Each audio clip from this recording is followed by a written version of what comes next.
અમરેલીમાં સરદાર વલ્લભભાઈ પટેલની 150મી જન્મ જયંતિ નિમિત્તે સરદાર સર્કલથી શેડુભાર સુધી યુનિટી માર્ચ પદયાત્રાનું ભવ્ય આયોજન થયું। કૌશિકભાઈ વેકરિયાએ સરદાર પટેલની પ્રતિમાને પુષ્પાંજલિ અર્પણ કરી પદયાત્રાને લીલી ઝંડી આપી પ્રસ્થાન કરાવ્યું। રાષ્ટ્રીય એકતા અને સમરસતાના સંદેશને પ્રજ્વલિત કરવા યોજાયેલી આ પદયાત્રામાં ભરતભાઈ સુતરિયા, જિલ્લા કલેક્ટર વિકલ્પ ભારદ્વાજ, प्रांत अधिकारी महेश नाकिया सहित अनेक अधिकारीओ, समाजना आगेवानो, विद्यार्थीओ और नागरिको मोटी संख्या में जोड़ाया। मार्ग में विविध गामोए ढोल नगारा स्वागत साथे पदयात्रा ने वधावी हती।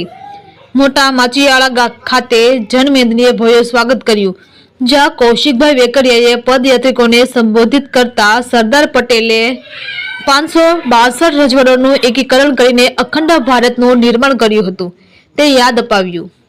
શેડુભાર ખાતે સમાપન સમયે કૈલાસ મુક્તિધામ પરિસરમાં વૃક્ષારોપણ કરી પર્યાવરણ સુરક્ષાનો સંદેશ આપવામાં આવ્યો।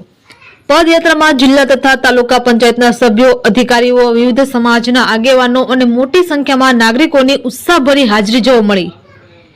રિપોર્ટર મૌલિક દોશી, અમરેલી। મારું નામ થાવાની જેની છે।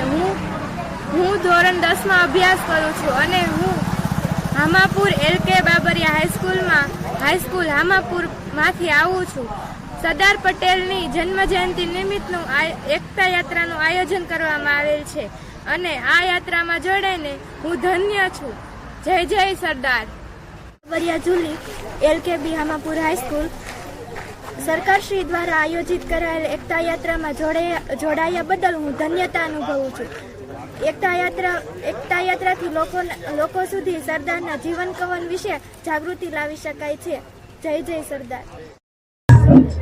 ખાસ કરીને આજે અમરેલી વિધાનસભાની પદયાત્રા આદરણીય સરદાર સાહેબના 150 વર્ષની જન્મ જયંતિ નિમિત્તે ગુજરાત પ્રદેશ ભાજપ અને સરકાર દ્વારા જે રીતે સમગ્ર વિધાનસભામાં ખૂબ સુંદર આયોજન કર્યા છે, ખાસ કરીને અમરેલી વિધાનસભાના તમામ કાર્યકર્તાશ્રીઓને, તમામ સમાજના આગેવાનશ્રીઓને, જોડાયેલા તમામ લોકોને હું લાખ વંદનને સાથે અભિનંદન આપું છું।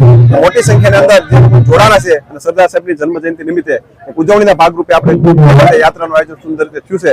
અમરેલીથી લઈને શેડુભાર સુધી 12.5 કિલોમીટર ખૂબ મોટી યાત્રાની અંદર ખૂબ મોટા પ્રમાણમાં લોકો જોડાણા છે। શુભકામના પાઠવું। મારું નામ રેખાબેન માવતિયા।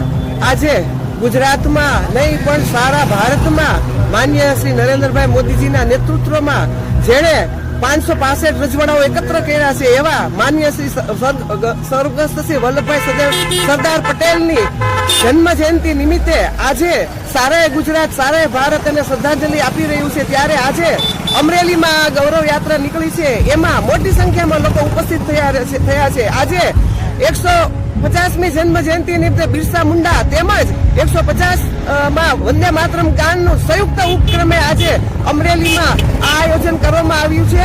ભારતીય જનતા પાર્ટીના કાર્યકર્તાઓ, સર્વ સમાજ, સર્વ કાર્યકર્તાઓ, સર્વ આગેવાનો ઉપસ્થિત રહી અને શ્રદ્ધાંજલિ અર્પણ કરી રહ્યા છે। વંદે માતરમ, ભારત માતા કી જય। હું વિપુલ ભટ્ટ, અમરેલીના આંગણે શ્રી સરદાર વલ્લભભાઈ પટેલના 150મી જન્મ જયંતિ નિમિત્તે એકતા યાત્રાનું આયોજન સરકારશ્રી દ્વારા સુંદર મજાનું કરવામાં આવ્યું છે। આ એકતા યાત્રા દ્વારા લોકોમાં સરદારના સારા વિચારો, જીવન કવન એનું જાણી શકાય એટલું સરસ મજાનું આયોજન કરવામાં આવેલ છે।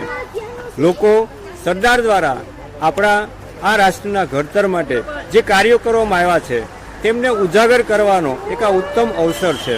દરેક ગામડેથી લોકો ઉત્સાહભેર આ એકતા યાત્રામાં જોડાય અને સરદાર પટેલના જે વિચારો છે એને પોતાના જીવનમાં વણવા માટે પ્રયત્ન કરી રહ્યા છે। સરકારશ્રી દ્વારા એક આ ઉત્તમ પ્રકારનું આયોજન કે દરેક ગામના લોકો સુધી સરદાર પટેલે જે કાંઈ રાષ્ટ્રના નિર્માણ માટે આ રજવાડાઓને એકત્રિત કરવા માટે, ભારતને એક રાષ્ટ્ર શ્રેષ્ઠ રાષ્ટ્ર બનાવવા માટે જે પ્રયત્ન કર્યો છે એમને આ ઉજાગર કરવાનો ઉત્તમ અવસર એટલે આપણી આ એકતા યાત્રા। ધન્યવાદ।